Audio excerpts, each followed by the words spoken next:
बिस्मिल्लाहिर्रहमानिर्रहीम। अस्सलाम वालेकुम नाज़रीन, अमीर सिरिया program voice it with KTN news आहियां लैला निसार। नाज़रीन, अॼु तमामु अहम असीं मौज़ू खणी हाज़िर थिया आहियूं तव्हांजे अॻियां। उहो त असांजी कोशिशि हूंदी आहे त अहिड़ा मौज़ू खणी अचूं जिन में कुझु अहिड़ा इशूज़ जंहिंखे बाक़ाइदा आवाज़ में मिले, हाईलाइट बि कयूं ऐं तव्हांजो बि असीं जेको आहे आवाज़ बणिजूं। सो हीउ प्रोग्राम तमामु वालिदैन जे लाइ ख़ासि आहे, तमामु उस्तादनि जे लाइ ख़ासि आहे त अॼुकल्ह असांजी जेकी नौजवान नस्ल आहे नाज़रीन, उहा नशे जी आदी थींदी वञे पई। नशे जे तरफ़ उनजो रुझान तमामु घणो तेज़ी सां वधंदो वञे पियो। तव्हां ॾिसंदा त हाणे असीं त ॾिसंदा हुआसीं त कुराड़ा वॾी ॼुमार जा जेके माण्हू आहिनि उहे सिगरेट पीअंदा हुया, पर हाणे असांखे असीं ॾिसूं 15 सालनि जो छोकिरो ॿार थिए कोन थो, ख़ासि करे छोकिरनि में घणो नज़र अचे पियो ऐं हू सिगरेट पीअणु जेको आहे स्टार्ट करे थो छॾे। सिर्फ़ु इहो ई न, पर असीं ॾिसूं त मुख़्तलिफ़ स्कूल्स, यूनिवर्सिटीज़ में ख़ासि करे तालीमी इदारनि में नशा आवर जेके शयूं आहिनि उहे तमामु घणियूं तेज़ी सां हलनि थियूं, विकिरो थी रहियूं आहिनि बाक़ाइदा। ऐं जिते इहो अहिड़ो क़िस्म जूं शयूं थियनि थियूं त उते कार्रवायूं बि थियनि थियूं। उहे जेके सेलर्स आहिनि पकड़जनि बि अथा, पर इहे शयूं थियनि थियूं, प्रिवेलेंट थींदियूं वञनि पियूं। इन्हनि शयुनि खे हाणे असीं ॾिसूं त यानी आम थींदियूं वञनि पियूं। जेकी हीअ नस्ल आहे असांजी मौजूदा, उहा नशे जी आदी थींदी वञे पई। नशे में मुख़्तलिफ़ ड्रग्स जेके आहिनि हू यूज़ करणु पसंदि कनि था, जंहिंजे पोयां कहिड़ा फैक्टर्स हुजनि था, छा सबबु आहे। रूट लेवल ते जेकॾहिं ॻाल्हि कयूं त आख़िर असांजी नौजवान नस्ल, असांजा ॿार जेके मुस्तक़बिल आहिनि, उन्हनि खे इन्हनि शयुनि जी ज़रूरत आख़िर छो पवे पई। इन में छा असांजो कसूरु आहे, तव्हांजो कसूरु आहे, कंहिंजो कसूरु आहे, केरु उन्हनि खे राग़िब करे थो, जेकॾहिं थियनि नथा, कहिड़ा फैक्टर्स अचनि था। हिकु त असीं उहो प्रोग्राम में उथारींदासीं त छो अॼु जी नस्ल, अॼु जी नौजवान नस्ल नशे जी आदी थींदी वञे पई। ऐं ॿिए तरफ़ तव्हां लाहौर में हिकु वीडियो ॾिठी हूंदी जेका तमामु घणी सोशल मीडिया ते वायरल थी। हिकु स्कूल जो इंसिडेंट हुयो ऐं उहो तेज़ी सां वायरल थी वियो त ॿ ॿारड़ियूं जेके आहिनि असांखे हिकु टीं पंहिंजी क्लासमेट हुयनि या व्हाट्सोएवर, उन ते तशदुद कंदे नज़र अचनि पियूं। ख़ैर, स्टोरी जा ॿ पासा यकीनन ज़रूरु हूंदा। हिकु त उन्हनि छोकिरियुनि जी तस्वीर बि जेको आहे तमामु घणी वायरल थी त हीअ कहिड़ियूं छोकिरियूं आहिनि जेके फलाणी छोकिरी ते तशदुद कनि थियूं या जिते टॉर्चर थिए पियो, उनजी बि तस्वीर तमामु घणो वायरल थी। हाणे उन स्पेसिफिकली असां वाक़ई ते कोन ॻाल्हाईंदासीं, न ई असां उन स्कूल ते वेही करे तंज़ कंदासीं, पर इन मां असांखे सबक़ु छा मिले थो। छा असांजे तालीमी इदारनि में नशे सां गॾोगॾु असां हिक ॿिए खे बुली बि कयूं था? असांजा जेके ॿार पढ़नि था, बुली मां मक़सदु छा हिक ॿिए खे तंग कनि था? छा हिक ॿिए खे ॿुधाइनि था त बाबा मां त फलाणे जो पुटु आहियां, फलाणे जी धीउ आहे, तुंहिंजी छा हैसियत आहे, या तूं वटि कपिड़ा कहिड़ा पाता आहिनि? त इहे सभु शयूं तमामु बारीक आहिनि, पर इन ते ॻाल्हाइणु तमामु ज़रूरी आहे। असांजो पैनल बि तमामु इम्पॉर्टेंट आहे। सो प्रोग्राम जे पहिरें हिसे में असीं नशे ते ॻाल्हाईंदासीं त तालीमी इदारनि में नशो जेको आहे उहो छा आम थींदो वञे पियो, ऐं वालिदैन खे बि गुज़ारिश कंदासीं त हू बि प्रोग्राम ॾिसनि। ऐं जेकॾहिं तव्हांजा ॿार नशे जी तरफ़ वधनि था त उन्हनि खे बराए महिरबानी रोकियो, पर कीअं रोकजे, एक्सपर्ट सां असां इहा ॻाल्हि ॿोल कंदासीं। मूंखे स्टूडियोज़ में जॉइन कयो आहे, कंहिं तारीफ़ जा मोहताज न आहिनि, सलीम मेमण साहब जेके director KU Shah Abdul Latif chair, Shah Abdul Latif Bhittai chair जा आहिनि कराची यूनिवर्सिटी में। सलीम साहब, थैंक यू सो मच, अस्सलाम वालेकुम, तव्हां टाइम कढियो आयो। ऐं ॿिए तरफ़ नाज़रीन तव्हांखे वेठल नज़र ईंदा हैदर अली साहब जेके चेयरमैन आहिनि ऑल प्राइवेट स्कूल एसोसिएशन जा। उहे बि मोस्टली असांखे जॉइन कंदा रहंदा आहिनि, ख़ासि करे अहिड़नि मज़मूननि ते। सो हैदर साहब, अस्सलाम वालेकुम, बहुत शुक्रिया आपका भी, वॾी महिरबानी तव्हांजी, तव्हां बि टाइम कढियो। ऐं टे तरफ़ असांखे जॉइन कयो आहे नाज़रीन वीडियो लिंक जे ज़रिए डॉक्टर अनिल वधवाणी साहब। डॉक्टर अनिल, तव्हांजी बि वॾी महिरबानी त तव्हां टाइम कढियो।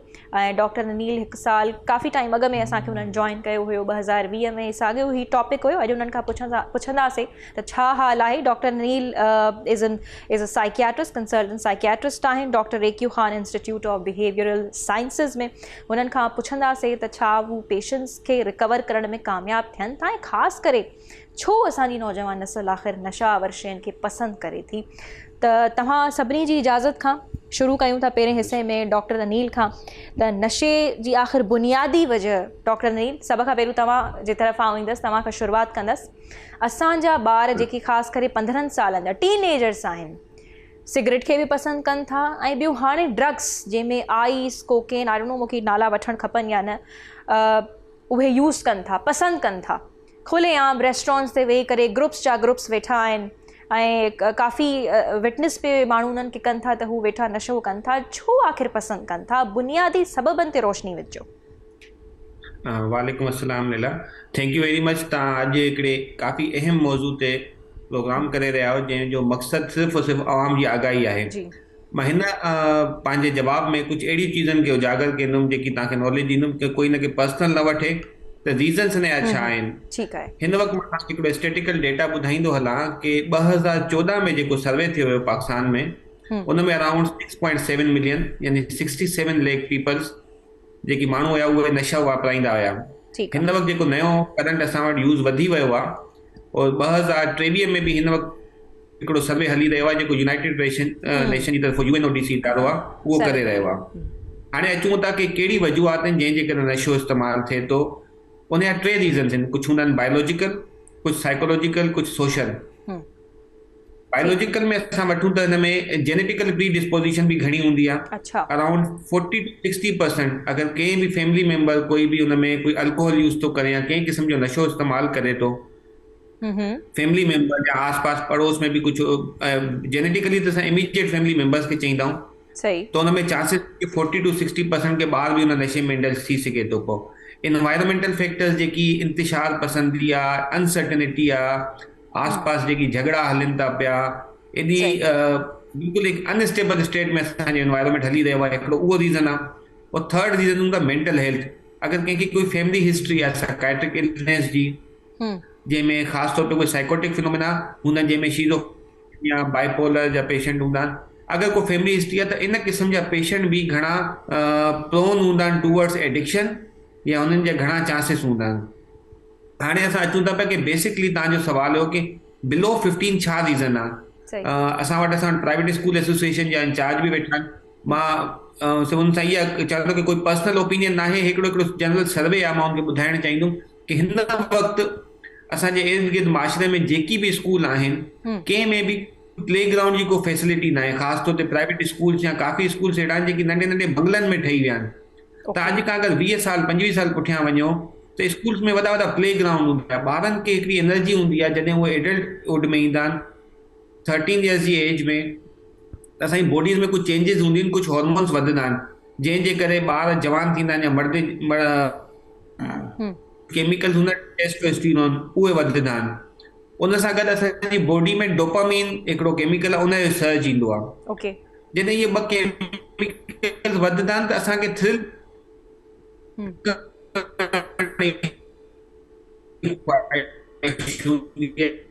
त हिन वक़्तु उहे ॿार आशिरे में सिर्फ़ु स्कूल्स खे न छॾियो, असां जिथे रहूं था पिया कोई पार्क्स कोई भी प्ले ग्राउंड अहिड़ी कोई भी फैसिलिटी अवेलेबल न आहे जेकी गवर्नमेंट जी तरफ़ां ॾिनी वई हुजे जिथे ॿार पंहिंजी एनर्जी खे कंज़्यूम कनि। अच्छा हाणे एनवायरमेंट में हिकु त इहे प्ले ग्राउंड जी फैसिलिटी न आहे जिथे ॿार पंहिंजी एनर्जी कंज़्यूम कनि। इन सां गॾु गॾु हिकिड़ो फेयर आहे कि ॿार किडनैप थियनि था पिया, कुझु बदफेली जूं हरकतां थियनि थियूं पियूं जंहिंजे करे असां पाण परेशान हूंदा आहियूं कि ॿारनि खे छो ॿाहिरि मोकिलूं। सही आहे। जिते को ॿार रिज़र्व त उन्हनि खे पंहिंजी एनर्जी खे कंज़्यूम करिणो आहे। उहे एनर्जी कंज़्यूम किथे कंदा आहिनि, घर में वेही करे वीडियो गेम्स खेॾनि था पिया। हाणे वीडियो गेम्स कहिड़ियूं जेकी एग्रेशन वारियूं कावड़ वारियूं त उनखे उहो मज़ो ईंदो आहे ॾिसी करे। जॾहिं उहो सोसाइटी में ॿाहिरि निकिरनि था त इनखे उहो थ्रिल खपे थो पियो जंहिंमें एग्रेशन हुजे कावड़ हुजे त उहो थ्रिल नथो मिले। त इन में जेकी ड्रग पेडलर्स हूंदा आहिनि उहा इन्हनि ॿारनि जी एनर्जी खे यूटिलाइज़ करण जे लाइ उनखे कंहिं न कंहिं तरीक़े सां को नशे में हणी छॾंदा आहिनि। या कुझु ॿार घर में सॼो ॾींहुं गेम खेॾंदा आहिनि। इनिशियली पेरेंट्स खे कोई इशू न हूंदो आहे कि भई ॿार ठीक है, तव्हां ॾाढी सही नमूने रोशनी विधी त कहिड़ा फैक्टर्स थी सघनि था। अच्छा प्लीज प्लीज ओके। इनिशियली ॿारनि खे इशू न हूंदो आहे पेरेंट्स खे कि भई ॿार घर वेठा आहिनि, जॾहिं कुझु बि कमु न कंदा आहिनि न त पोइ ॿार हुनखे चवंदा आहिनि ॿाहिरि वञी खेॾो, न सोसाइटी हुनखे एक्सेप्ट न कंदी आहे त उहे पोइ हिन नशे वारी चीज़नि में लॻी वेंदा आहिनि जंहिंजे करे इनिशियल स्टेजिस में इहो रीज़न हूंदो आहे बेसिकली ड्रग्स जो यूज़ वधण जो। ठीकु आहे, सही आहे। त ॿारनि खे पंहिंजा वालिदैन जेको आहे इहो चई करे त तव्हां फलाणी शइ कयो या ॿाहिरि हलिया वञो यानी उन्हनि खे आज़ादु छॾे ॾियणु ऐं उन्हनि सां टाइम स्पेंड न करणु, इहो बि हिकिड़ो वन ऑफ द रीज़न्स थी सघे थो। ऐं तव्हां मुख़्तलिफ़ रोशनी में विधी त बायोलॉजिकल, साइकोलॉजिकल, एनवायरमेंटल ऐं थोरा घणा जेनेटिकल फैक्टर्स बि थियनि था। सो प्ले ग्राउंड्स जी बि तव्हां ॻाल्हि कई त तालीमी इदारनि में प्ले ग्राउंड्स कोन आहिनि, पर शायदि हिते वेठल पैनलिस्ट तव्हांजी हिन ॻाल्हि सां डिसएग्री बि करे सघनि था। हाणे अचूं था नाज़रीन, तालीमी इदारनि में ॿार ज़ाहिर आहे वॾी तादाद में पढ़नि था ऐं उते असां इहो वॾो रुझान ॾिसूं था। सलीम साहब तव्हां खां स्टार्ट कंदासीं हिन हवाले सां। त तालीमी इदारे में तव्हां बि हिकु यूनिवर्सिटी में हिकु सुठी पोज़ीशन ते वेठा आहियो ऐं उते बि तव्हां ॾिठा हूंदा त मुख़्तलिफ़ स्मोकिंग ज़ोन्स ठहियल आहिनि स्मोकिंग जी त ॻाल्हि सम्झ में अचे थी, पर जीअं यूनिवर्सिटी में तव्हां आहियो, मुख़्तलिफ़ दौरनि में असां उन यूनिवर्सिटी जो बि खोड़ रिपोर्ट्स ॾिठियूं आहिनि त कुझु यंगस्टर्स जेके आहिनि मुख़्तलिफ़ ड्रग्स में इन्वॉल्व आहिनि, त छो तव्हां सम्झो पिया त असांजी नौजवान नसल इन तरफ़ रुझान उनजो वधीक आहे? हाणे जीअं डॉक्टर साहब मुख़्तलिफ़ रीज़न्स ॿुधाया, मां हुनजे रुॻो सोशल आस्पेक्ट ते ॻाल्हाए सघंदुसि, छाकाणि त उन खां ई वधीक बाख़बर आहियां। ॿार जेके सिगरेट पीअण जी तव्हां ॻाल्हि कई, त हिकिड़ी एज अहिड़ी अचे थी जिथे ॿार सिगरेट पीअण जो ज़ाइक़ो या हुनखे चखण जो या हुनखे या हासिल करे वञे थो, सही आहे, ऐं महसूसु करे थो त हाणे वॾो थी वियो आहे, इहो कमु करे सघे थो। असां सभिनी बि ईअं ई कयो आहे, सही आहे, शायदि हैदर साहब बि कयो हुजे, असां बहरहाल मूं त कयो ई। पर ग्रेजुअली जॾहिं अहसासु थिए थो या माइट जे इल्म में अचे थो त पोइ किथे न किथे हुनखे मुंझो अचे थो। पर हाणे ओवरऑल सिगरेट पीअण जो रुझान मुल्क में एतिरो कोन रहियो आहे, यानी वॾी उमिरि वारा माण्हू जेके सिगरेट पीअंदा हुआ, मसलन मां सिगरेट मां 30 साल सिगरेट पीतो आहे, मूं छॾे ॾिनो पीअण, ऐं मूं ॾिठो त मुंहिंजे सर्किल में या ॿिया जेके मुंहिंजी उमिरि जा माण्हू आहिनि उन्हनि बि सिगरेट पीअण छॾे ॾिनो आहे। उनजे भेट में वरी यंगस्टर्स जेके आहिनि उन्हनि में इहो रुझान वधी रहियो आहे। नशेआवर शयुनि जे इस्तेमाल जी जेतिरे क़दुरु ॻाल्हि आहे त नशेआवर शइ जी ख़रीदारी जी कुवत हिकिड़े आम ॿार में न आहे। हिकिड़ो आम ॿार नशेआवर शइ ख़रीद करे उनजो इस्तेमालु नथो करे सघे, छाकाणि त हुनजे माइटनि जी आमदनी महदूद आहे, ऐं गवर्नमेंट स्कूल में जेको पढ़े थो उहो त हुनजे माइट जी आमदनी उनखां वधीक महदूद आहे। हाणे इहो हिकिड़ो इनखे असांखे सोसाइटीअ खे बाइफर्केट करिणो पवंदो मुख़्तलिफ़ क्लासिस में। जेके हाई क्लास सोसाइटीअ जा ॿार आहिनि उहे इन शइ जो इस्तेमालु कनि था, ऐं इहे शयूं उन्हनि स्कूलनि जे ॿाहिरि विकिरो थियूं थियनि, जेके क्लिफ्टन में आहिनि, जेके डिफेंस में आहिनि, जेके PCHS में आहिनि। न्यू कराची जे स्कूल जे ॿाहिरि जेको आहे सो नशो विकिरो कोन थो थिए, सही ॻाल्हि आहे। मलीर जे स्कूल जे ॿाहिरि नशो विकिरो कोन थो थिए, एलीट तबिको, छाकाणि त उहो एलीट तबिको इज़ीली बाइब करे सघे थो, ऐं एलीट तबिको पंहिंजे ॿारनि ते ध्यानु बि कोन थो ॾिए, छाकाणि त उहो पैसे कमाइण जे चकर में आहे, पंहिंजा उन्हनि जा मसरूफ़ियतूं आहिनि, माउ जूं मसरूफ़ियतूं आहिनि त पीउ जूं मसरूफ़ियतूं आहिनि, जेको ॿार ते एतिरो ध्यानु ॾिए कोन थो, ऐं इहो सम्झनि था त असां ॿार खे वधीक पैसा ॾेई, वधीक फैसिलिटीज़ ॾेई, सुठो मोबाइल फ़ोन ॾेई, सुठो टैबलेट ॾेई, ऐं असां पंहिंजी ज़िमेदारी पूरी करे छॾी आहे। हालांकि ज़िमेदारी पूरी कोन थी, ज़िमेदारी उतां शुरू थी थिए, त तव्हां जेको हुननि खे सहूलियतूं ॾिनियूं उन्हनि सहूलियतुनि जो हू केतिरो जाइज़ इस्तेमालु करे थो, इहो कोन था ॾिसनि त उनजो हू केतिरो नाजाइज़ इस्तेमालु करे थो। बिल्कुलु ॿारनि में आहे, तव्हां शाम जो तव्हां जेकॾहिं इहे डिफेंस में जेके होटल आहिनि, चांहि पीअण जे बहाने जेके ॿार वेठा आहिनि उहे उते ॿियो छा छा इस्तेमालु था कनि उहो तव्हां ॾिसी सघो था। पर इहा साॻी शइ तव्हांखे लालू खेत, लियाकताबाद, नाज़िमाबाद, न्यू कराची उते जे होटलुनि ते वेठल ॿारनि या उन्हनि वटि उन खां वधीक कुवत ख़रीदी कान्हे न, त इहो मुआशिरे जे उन तबिके जो मसइलो आहे जिथे पैसे जी फरावानी आहे। सही, हाणे इहा तबिके वारी ॻाल्हि मां हैदर साहब वटि खणी हलंदसि, हैदर साहब बि यकीनन सिंधी सम्झंदा आहिनि। हैदर साहब, प्राइवेट स्कूल्स में असीं अमूमन तौरु ॾिठो आहे त उते काफ़ी सुठी फैमिलीज़ जा ॿार पढ़नि था, या असीं ईअं चऊं त एलीट तबिके जा बि ॿार तमामु घणो पढ़ंदे नज़र अचनि था, ऐं घणो करे उन्हनि में जीअं सलीम साहब बि चयो त नशे आवर शयुनि जी तरफ़ उनजो रुझान जेको आहे तमामु वधीक नज़र अचे थो। छो कंट्रोल करण में इंतज़ामिया, रियासत छो नाकाम थियनि थियूं? जी, बिस्मिल्लाहिर्रहमानिर्रहीम। लैला, ये एक तो बहुत ही हसास और अहम मौजू है और जिसका ताल्लुक़ बराह रास्त नौजवान नस्ल से, और अब हम ये स्कूल गोइंग बच्चों में भी ये रुझान देख रहे हैं।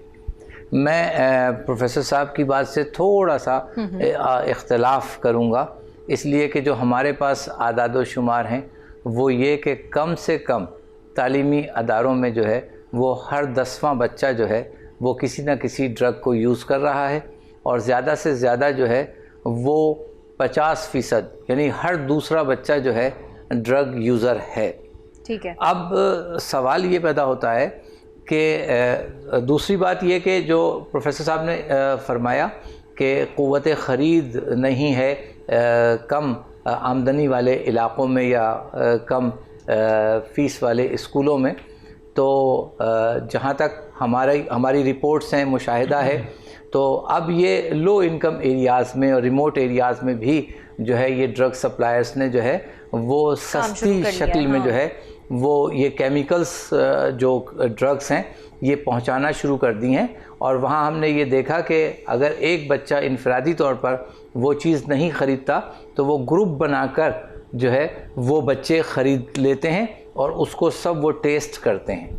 सही। लेकिन प्रॉब्लम ये है कि हमें जैसे डॉक्टर अनिल ने कहा कि तालीमी अदारों में शायद मैदान हो, बिल्कुल सही बात है। मेडिकली, बायोलॉजिकली, जेनेटिकली ये है कि बच्चे की एनर्जी कंज्यूम होती है तो वो रिफ़्रेश हो जाता है, रिलैक्स हो जाता है, मुतमईन हो जाता है, तो उसमें चांसेस ज़रा कम हो जाते हैं।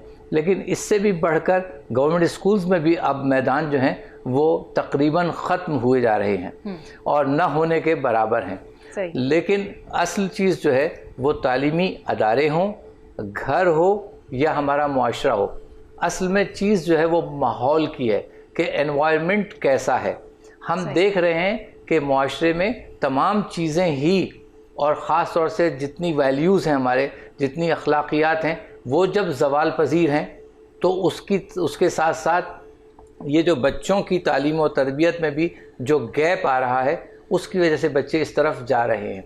बच्चों का जो अकेलापन है, बच्चों का जो तफरीह ज़्यादा से ज़्यादा करने का शौक़ है, और इसी तरीके से जो ये आसान इसकी सप्लाई है, और अब जिस तरह से बेरंग और बहुत ही फ्लेवर में, यानी बच्चों के जो मनपसंद जायके होते हैं उसमें स्ट्रॉबेरी का जायका हो, पाइनएप्पल का जायका हो, तो इस तरह के फ्लेवर्स में जब ये ड्रग्स अवेलेबल होना शुरू होंगी तो ज़ाहिर है जायका आएगा। ये मामला जो है आसान हो जाता है बच्चों के लिए। तो आदाद शुमार भी हमें परेशान कर रहे हैं, और ये चीज़ भी अब कुछ साल तक पहले शायद मेरा भी ये तासुर था कि ये कुछ जो हाई इनकम एरियाज़ हैं ये उनका मसला है, लेकिन अब मैं बिल्कुल ज़िम्मेदारी से ये बात कह रहा हूँ, चूँकि हमारा प्राइवेट स्कूल से बहुत बराह रास्त रब्ता रहता है, तो लो इनकम एरियाज़ में भी जो है ये ड्रग्स का इस्तेमाल बढ़ रहा है। अब हमें फ़िक्र ये करनी है कि ये इस्तेमालात की जो वजूहात हैं वो क्या हैं, और इसका सद्देबाब स्कूल में क्या हो सकता है, घर में क्या हो सकता है, और मुआशरे में क्या हो सकता है। बिल्कुल वधीक जेको आहे असां इन ते पॉलिसीज़ ते बि ॻाल्हाईंदासीं त प्राइवेट स्कूल्स वटि इन हवाले सां पॉलिसीज़ छा आहिनि, असांखे बुलिंग ते बि जेको ॿार हिक ॿिए खे तंग कनि था, हरेस कनि था, उन ते बि ज़रूरु ॻाल्हाईंदासीं। डॉक्टर नील, तव्हांजी तरफ़ां अचां थी, तव्हां ॿिन्ही पैनलिस्ट जूं ॻाल्हियूं ॿुधियूं तालीमी इदारनि जे हवाले सां जेके शयूं प्रिवेलेंट आहिनि, ऐं हिते तबक़ाती ॻाल्हि बि कई वञे पई त एलीट क्लास जो तबिको जेको आहे तमामु घणो नशेआवर शयूं जेके ॿार आहिनि उन एलीट तबिके जा उहे इस्तेमालु कनि था। ऐं जॾहिं त हैदर साहब जो चवणु आहे त ईअं न आहे, पर हाणे इहा शइ जेको आहे मिडिल क्लास तबिके में बि तमामु घणी जेके उन जा ॿार आहिनि उन्हनि में बि इलाही घणी वधंदी वञे पई। त छा नशे जी शयुनि जो, ड्रग्स जो इस्तेमालु तव्हां बि खोड़ड़ा पेशेंट्स यकीनन ॾिसंदा हूंदव, रिकवर बि कंदा हूंदव, त इन शइ जो तालुक़ इन तबक़ाती निज़ाम सां आहे, तबिके सां आहे, तव्हां अग्री कयो था? मां ॿिन्हिनि पैनलिस्ट जी ॻाल्हि सां एग्री कंदुमि, इत्तेफ़ाक़ इहो ई आहे। एक्चुअली असां पेशेंट उहे ॾिसंदा आहियूं जेकी लोअर मिडिल क्लास जा हूंदा आहिनि, चौकीदार बि हूंदा आहिनि, जंहिंजा चौकीदारनि जा ॿार जंहिंजी इनकम कोई बि न हुजे, त उहे छा उहे बि तव्हां वटि अचनि था अहिड़ा पेशेंट्स बि? बिल्कुलु बिल्कुलु। मां इवन अॼु असांजो प्रोग्राम बि हुयो, तव्हां सां डिस्कस थियो कि ॿ पेशेंट असां लाइनअप रखिया हुयासीं। हिकिड़े पेशेंट जो मां तव्हांखे ॿुधायां, हुनजी माउ के स्कूल में कमु कंदी आहे, सुबुह जो 9 to 3, हुनजी सैलरी 18,000 आहे। उनजो पुटु बि नशो कंदो आहे, पर नशो हिकिड़ो स्टेटस सिंबल ठही वियो आहे। हाई क्लास त वठनि था पिया, लेकिन जेकी लोअर क्लास वारा आहिनि त उहे बि छा करनि था कि ॿियो कोई नशो नथा करे सघनि त चर्स जो इस्तेमालु करनि था। चर्स इज़िली अवेलेबल आहे, एॾो एक्सपेंसिव बि न आहे। हाणे उनजी सैलरी 18,000 आहे, जंहिंमें उहा विडो आहे, 2 ॿार अथसि, उन्हनि खे पालदी बि आहे, घर जो किरायो बि ॾींदी आहे, इन जे बावजूदि उन ॿारु नशो करे थो पियो। त हाणे नशो क्लास खां निकिरी वियो आहे, इहो जनरेशन में अची वियो आहे। हाणे असां upper class, lower class, middle class नथा चई सघूं। हर आदमी जी पंहिंजी पोज़ीशन जे हिसाब सां नशो करे रहियो आहे। हा, साईं जन ॻाल्हि कई हैदर साहब की भई जेकी एलीट इलाइक़ा आहिनि जंहिंमें वॾा स्कूलनि ते बिल्कुलु नशो वधीक थी रहियो हूंदो।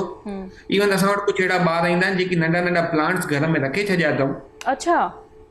हा उन जूं बर्ड्स सेल थींदियूं आहिनि 2000 या 3000 रुपए पर ग्राम जे हिसाब सां। त उहे छा कंदा आहिनि कि उहे हिकिड़ो प्लांट वठंदा आहिनि, उन मां 2 प्लांट ठाहे करे हिकिड़ो पंहिंजे यूज़ लाइ कंदा आहिनि, ॿियो पंहिंजी एक्स्ट्रा जेकी एक्सपेंसिस उनखे कवर करण लाइ कनि था पिया। पोइ साईं जन जी ॿी ॻाल्हि हुई कि 50% बिल्कुलु असांजे लास्ट ईयर हिकिड़ी यूनिवर्सिटी सां जो कुझु असां वटि केस आयो जंहिंमें क्लास में 30 ॿार हुया, जंहिंमें 22 ॿार मुख़्तलिफ़ क़िस्म जा नशा करनि पिया, जंहिंमें प्रीडोमिनेंटली आइस हुई असां वटि। ओ गॉड। उनमें असां पंहिंजे इदारे में 7 का 8 ॿार एडमिट कयासीं, बाक़ी के आउट पेशेंट बेसिस ते असां डील कयोसीं।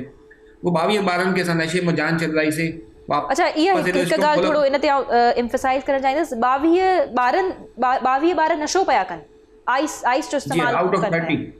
जी हा। अच्छा, ऐं इहो कंहिं स्कूल जी ॻाल्हि तव्हां ॿुधाए रहिया आहियो? न, मां कंहिं यूनिवर्सिटी में 22 स्टूडेंट्स जेके आहिनि उहे नशो कनि पिया आइस जो, जेकी हुन बैच में हुया 30 स्टूडेंट्स। अच्छा, जॾहिं उन्हनि खां पुछो वियो कि रीज़न छा आहे, त जेको जीअं तव्हां हाणे स्कूल जी ॻाल्हि की लाहौर वारी, जेको सभिनि खां मेजर रीज़न हुयो, इनिशियली ॿार स्टार्ट कंदा आहिनि फैमिली स्ट्रेस जे करे, लेकिन मेजर स्ट्रेसर हुयो पीयर प्रेशर। दोस्त जिन में हिकिड़ो कश त हाणे छा थींदो हुयो, ॿारनि वारी ॻाल्हि, हिकिड़े कश में छा थींदो आहे, त मेजर रीज़न हिन जो पीयर प्रेशर हुयो। ॿी शइ इहा कि असां सॼी ज़िम्मेदारी हिन वक़्तु स्कूल इंतज़ामिया ते हणूं था पिया, सॼी ज़िम्मेदारी गवर्नमेंट ते हणूं था पिया, लेकिन मां हिन में सभिनि खां अहम जेको इशू आहे फैमिली इन्वॉल्वमेंट न आहे। हिते ॿार निकिरनि था, अचनि था, त फैमिली जो बि त रोल आहे न। सही ॻाल्हि आहे। फैमिली वारा पेरेंट्स बि पंहिंजो रोल अदा कनि, इहो असांखे सभिनि खे मिली करे हल करणो पवंदो। हे अगरि कंहिंजा बि ॿार नशा करनि था, उहे पाकिस्तानी आहिनि, उहे असांजी ईंदड़ नस्ल आहे, त उहा सभिनि जी ज़िम्मेदारी आहे। डॉक्टर अनिल, पेरेंट्स बि वेही करे का काउंसलिंग कोन था कनि, कम्युनिकेशन गैप जेको आहे ॾींहुं ब ॾींहुं पेरेंट्स ऐं ॿारनि में वधंदो पियो वञे, वालिदैन जूं उमेदूं बि जेके आहिनि पंहिंजी औलाद मां तमामु घणियूं वधंदियूं पयूं वञनि, ऐं शायदि इहो ई रीज़न आहे जो औलाद हुननि सां वेहण को पसंदि ई कोन पई करे। त तव्हां छा चवणु चाहींदो, बीइंग अ साइकियाट्रिस्ट, तव्हां अहिड़ा केसिस बि लाज़मन ॾिठा हूंदा?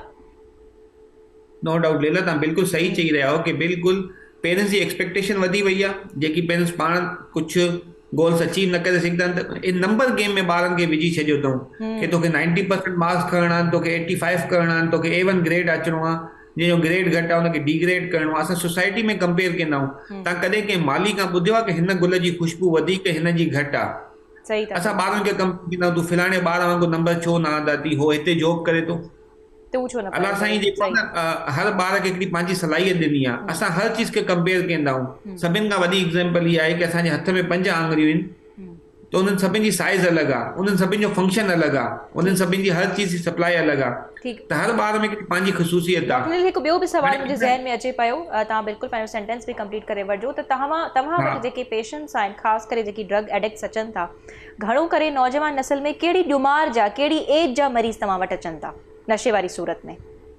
ॾिसो, असां वटि जेकी मेजर अचे थो न 15 to 25 में अचनि था पिया ॿार। अच्छा, मगर मां हिन वक़्तु असां वटि जेको हिकिड़ो केस एडमिट आहे, जेको वॾो लम्हाए फ़िक्री आहे, 14 सालनि जी हिकिड़ी न्याणी आहे जेकी ड्रग्स वठंदी आहे, ठीकु आहे, उहा घरां 2 चकर भॼी वई आहे। अच्छा, चर्स वठे पई न, आइस इस्तेमालु करे थी पई उहा, ठीकु आहे, उहा 8th क्लास जी स्टूडेंट आहे, उहा आइस इस्तेमालु कंदी आहे, घरों पैसा चोरी करे पंहिंजे दोस्त खे ॾींदी आहे, उहो नशो वठी ईंदो आहे, त ॿई मिली नशो कंदा। Oh my goodness.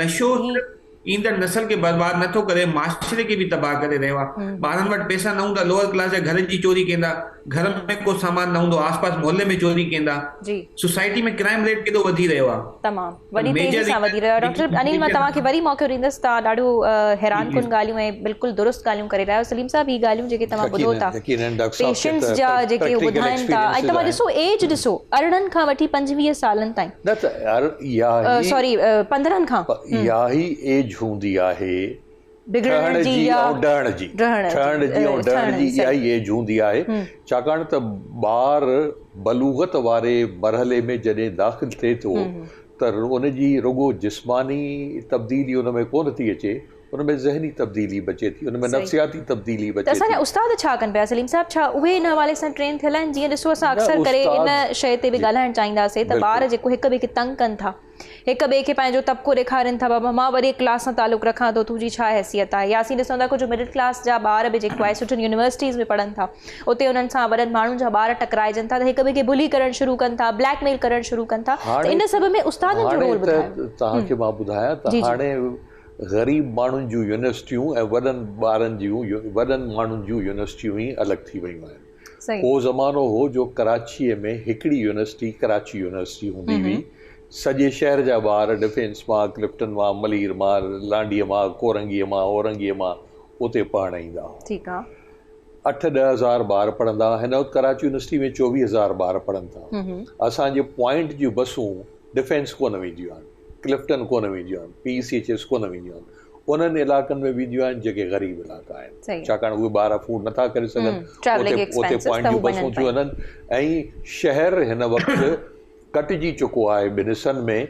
काला पुल ऐं क्लिफ्टन जो जी पुल जेका आहे उहा शहर खे ॿिनि हिसनि में थी विराए। शहर जे हिन पासे जेके माण्हू रहनि था ऐं शहर जे हुन पासे माण्हू रहनि था, उन्हनि जी सोच, उन्हनि जा रवैया, उन्हनि जा अमल बिल्कुलु हिक ॿिए जे उबतड़ आहे। पर हिकु शहर जी ॻाल्हि न आहे, असां ॾिसूं सॼी सिंध में या पूरे मुल्क में। फ़िलहाल शहर जी ॻाल्हि थो कयां, फ़िलहाल शहर जी ॻाल्हि थो कयां। सिंध में बि अचूं था त सिंध में बि इहो ई आहे त सिंध में बि हिकिड़ो वॾेरो क्लास आहे। उहो वॾेरो क्लास उन जा पंहिंजा रवैया आहिनि। तव्हां ॾिसो कहिड़ियुनि गाॾियुनि में घुमनि था, कहिड़ियुनि गाॾियुनि में अचनि था, वञनि था, कनि था, उथनि था, वेहनि था, सोशल मीडिया ते पंहिंजो सॼो कुझु ॾेखारनि था, पैसा ॻणनि पिया, वरी पोइ उन्हनि जे वालिदैन जा करप्शन जा केसिस बि साम्हूं अचनि था।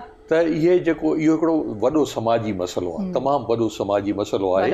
ऐं जीअं डॉक्टर साहब चयो त उन में बुनियादी किरदारु माइट खे अदा करिणो आहे, पेरेंट खे बुनियादी किरदारु अदा करिणो आहे। पेरेंट जेतर पंहिंजे ॿार ते सही तौर ते नज़रदारी नथो रखे, तेतर जेको आहे सो उन मां कंहिं चङाई जी तवक़ो बि नथो करे सघे।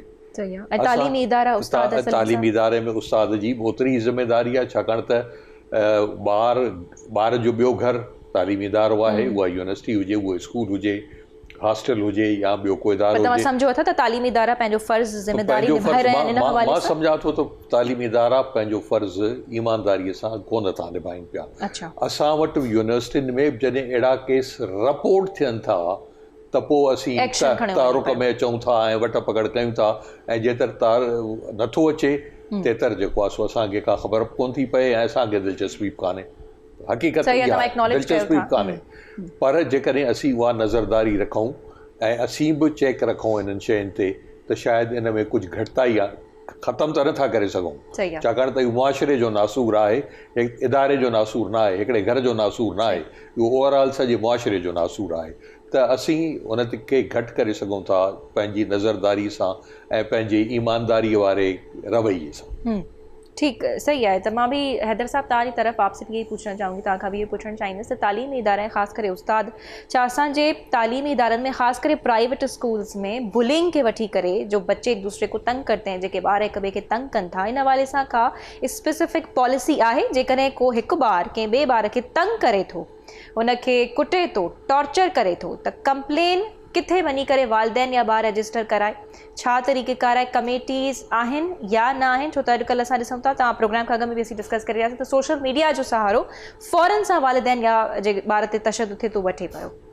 लैला, मैं आपके इस बुली के सवाल से पहले जो आपका टॉपिक चल रहा था ड्रग का, उसके हवाले से बस एक छोटी सी अपनी गुजारिश आपके प्रोग्राम के तवस्सुत से देना चाहता हूँ, और वो ये कि अब तक हमने ड्रग्स के इस्तेमाल पर खुल के बात नहीं की है, घरों में भी, तालीमी अदारों में भी और इवन मीडिया पर भी। अब चूँकि पानी सर से ऊपर हो रहा है और सूरत हाल ख़तरनाक होती जा रही है, जैसा कि सारे माहिरीन ने आपको बताया, तो मैं समझता हूँ कि अब वक्त आ गया है कि तालीमी अदारों को भी अपनी ज़िम्मेदारी पूरी करनी चाहिए, एक कदम आगे बढ़कर, और इस पर बात करनी चाहिए। इसके लिए बच्चों को ख़ास एज में, जब वो कहना मानने की उम्र में होते हैं, उस वक्त उनको ट्रेन कर देना चाहिए। और इसी तरीके से वालिदैन को भी बच्चों से बात करनी चाहिए, उनको टुगेदरनेस बढ़ानी चाहिए। रोज़ाना रात के खाने के बाद کچھ وقت بچوں کو سننا چاہیے. نہ صرف یہ کہ ٹریڈیشنلی پیرنٹس جو ہے وہ بچوں کو لیکچر موڈ میں رہتے ہیں اور بچوں کو سنانا چاہتے ہیں. میری گزارش یہ ہے کہ والدین بچوں کو خود سنیں, ان کی انسائٹس, ان کی رائے, ان کے اوپینینز, ان کی باتیں, اور اس موضوع پر بھی وہ بات کریں کہ نشے کے کتنی بیماریاں ہیں, نشے کی وجہ سے کتنے نقصانات ہیں, نشے سے کس قدر تباہی ممکن ہے, اور پھر تعلیمی اداروں میں اس کو مثبت انداز سے اس کی سرگرمیاں کرانی چاہیے. جس طرح کہ ریڈ کلر جو ہے وہ ڈرگ کے لیے دنیا بھر میں استعمال ہوتا ہے, تو تعلیمی اداروں میں اساتذہ ریڈ ریبن ڈے منا سکتے ہیں اور اس طرح سے بچوں کو موٹیویٹ کر سکتے ہیں, وارم اپ کر سکتے ہیں کہ وہ خود ڈرگس کے نقصانات کو ایویلویٹ کریں, انلسٹ کریں, اس کے چارٹس بنائیں, کارڈس بنائیں, اپنے دوستوں کے ساتھ مل کر کچھ ایسی سرگرمیاں کریں کہ جس سے جو ہے ڈرگس کے استعمال کی حوصلہ شکنی ہو. ایون دو یہ کہ وہ اپنے گھر پر بھی اپنے پوسٹرز بنا کے اپنی اسٹریٹ میں, اپنی گلیوں میں لگا سکتے ہیں. تو میں سمجھتا ہوں کہ اب تک ہم نے بہت اس معاملے میں جو ہے وہ تھوڑا سا شرم سے یا تکلف سے کام لیا ہے. اب ہمیں باقاعدہ جو بچے بڑے ہو رہے ہیں ان کو سمجھانا چاہیے اور ان سے کھل کر بات کرنی چاہیے, کیونکہ بچوں کے علم میں بہت کچھ ہے, تو ان کو اس طرح سے ہم وقت سے پہلے جو ہے ٹرین کر سکتے ہیں. جہاں تک آپ نے بات کی بلی کی, یہ بلی جو ہے اس کو آسان لفظوں میں پھر ہم اس طرح سے سمجھ سکتے ہیں کہ بچے کو کسی طریقے سے بھی ڈانٹنا, ڈپٹنا, جھڑکنا یا تانا دینا, یہ فزیکل بھی ہو سکتا ہے, یعنی جسمانی طور پہ بھی ہو سکتا ہے, یہ وربل بھی ہوتا ہے, اور یہ جو ہے جیسچر سے بھی ہو سکتا ہے, یعنی گھور کر دیکھا جاتا ہے اس طریقے سے کہ بچہ خوف میں مبتلا ہو جائے. اچھا, یہ تو اسی طریقے سے بلی کو سائبر بلنگ بھی ہوتی ہے, اور اس طرح سے کئی طرح سے بلی ہوتی ہے. بلی کا مسئلہ جو ہے یہ بہت خطرناک اور بہت اہم اور حساس ہے, اور اس کا شاید ہمیں اندازہ بھی نہیں ہوتا ہے, اور یہ کتنی طرح سے ہوتی ہے. گھر تک میں, یعنی ایک اسکول ہے جہاں شاید استاد اور شاگرد جو ہے وہ وہاں یہ شکایت دیکھی جاتی ہے کہ استاد بعض اوقات بلی کرتا ہے, لیکن میں آپ سے گزارش کر دوں کہ بچہ بچے کو زیادہ بلی کر رہا ہے, اور ایون گھروں میں بھی والدین بچوں کو بہت زیادہ بلی کرتے ہیں. جتنا وہ ٹونٹ کرتے ہیں, جتنا وہ کمپیریزن کرتے ہیں, جتنا وہ جھڑکتے ہیں, جتنا ڈانٹتے ہیں, روکتے ٹوکتے ہیں, اس سے وہ سب بلی کے زمرے میں آتا ہے. تو بچوں کا جو کیوریوسٹی ہے, لیکن یہ چیز اسکولس میں کیوں ہو رہی ہے؟ اب دیکھیں نا, جیسے آپ نے بھی اس چیز کو اکنالج کیا کہ ایک بچے کو زیادہ تر بلی کرتا ہے, اگر استاد اور بچے کی ہم لوگ اس سے زیادہ بات کریں تو کیوں؟ اور اس حوالے سے کوئی پالیسی ہے ہمارے پرائیویٹ انسٹیٹیوٹس میں یا نہیں؟ یہ پرائیویٹ اسکولس میں کیا گورنمنٹ اسکولس میں باقاعدہ قانون موجود ہے کہ کوئی کسی کو بلی نہیں کر سکتا اور نہ ہی کارپورل پنشمنٹ دے سکتا ہے. ٹھیک ہے, لیکن چونکہ یہ کیسز اس طرح کے ہیں جو رپورٹ کم ہوتے ہیں.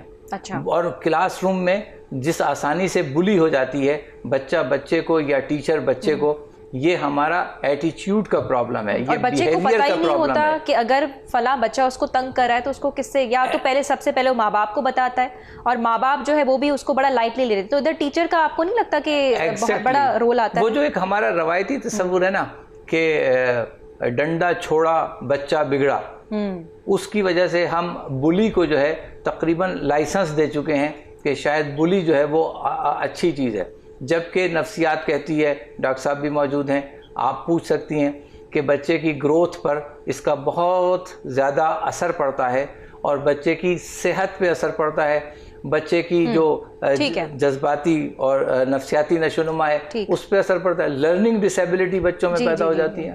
ٹھیک ہے, تو بہرحال قانون تو موجود ہے, لیکن میرا بھی وہی سوال تھا کہ اسپیشل کمیٹیز ہمارے پرائیویٹ اسکولس میں ہیں یا نہیں. یہ حیدر صاحب مجھے آپ سے جواب شاید نہیں مل سکا. لیکن یہ صرف پرائیویٹ اسکولس ہی کو کیوں ہوں, کیونکہ سر کا یہ وہ ہے نا, اس لیے ان سے گورنمنٹ اسکولس میں بہت زیادہ تمام تعلیمی اداروں میں, اسکولس میں, کالجز میں, یونیورسٹیز میں, पर वो चाहती त इहा शइ जेको आहे प्राइवेट स्कूल्स में घणी ॾिसण में अचे थी. तारीख़ ते वॾे क़िस्म जा, जीअं हाणे लाहौर वारो इंसिडेंट प्राइवेट स्कूल जो तादाद वधीक आहे, गवर्नमेंट स्कूल्स में भी थिए थी पर प्राइवेट में मुझे ख्याल में तमाम घणो वधीक लैला बात ये है कि प्राइवेट स्कूल्स तो मेरा ख्याल है कि मैनेजमेंट वाइज बहुत ज्यादा कॉन्शियस रहते हैं और वहाँ से ये चीज बड़ी बहुत ज्यादा बैन करके रखते हैं कि वो बच्चों पर किसी किस्म का कोई इस तरह की सजा का इतलाक नहीं करेंगे।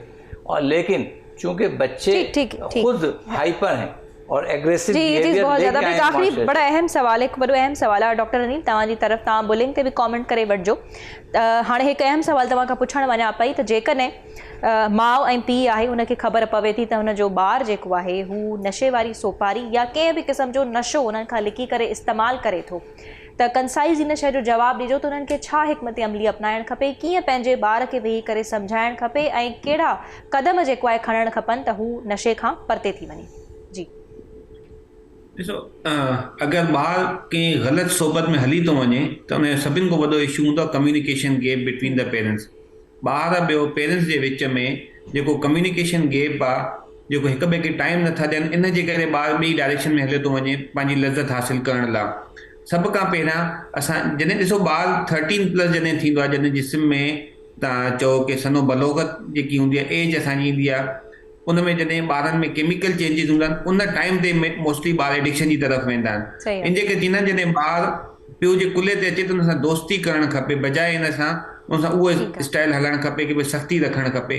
अॼुकल्ह जेकी इंटरनेट ते या जेकी सोशल मीडिया ते जेकी नॉलेज अवेलेबल आहे त ॿार हर चीज़ खे पंहिंजो राइट सम्झनि था पिया। त मां सिर्फ़ु इहो ई पेरेंट्स खे चईंदुमि, अगरि तव्हांखे ख़बर पए थी पई कि तव्हांजो ॿारु कंहिं क़िस्म जो नशो वापराए थो त सभ खां पहिरियां हुन सां गॾु वेही करे हुन सां ॻाल्हायो कि उहो रीज़न छा आहे जंहिं करे उहो एडिक्शन में वियो आहे। काउंसलिंग ही जेको आहे कावर करण जी, हुन सां झगड़ो करण जी, हुन सां डांट टपट या हथ खणण जी, हुनखे वेही करे हुनजी मदद कयो। ठीक पॉइंट अची वियो डॉक्टर अली साहब। अफ़सोस सां जेको आहे टाइम बि असां वटि थोरो घटि आहे, शायदि असां अञा वधीक हिन शइ ते ॻाल्हाए सघूं पिया। तव्हां टिनी महिमाननि जी वॾी महिरबानी त तव्हां टाइम कढियो। नाज़रीन, हल प्रोग्राम जो कॉन्क्लूजन इहो ई निकितो त वालिदैन जो फ़र्ज़ु आहे त पंहिंजे ॿारनि सां वेही करे ॻाल्हाइनि, कम्युनिकेट कनि ऐं गॾोगॾु वॾो जेको ज़िमेदारी आहे वॾी उहा तालीमी इदारनि ऐं उस्तादनि ते बि पिणु अचे पई ऐं ऑब्वियसली रियासत ते बि। सो इजाज़त ॾींदा, पंहिंजो फीडबैक ॾियणु न विसारींदा। अल्लाह हाफ़िज़।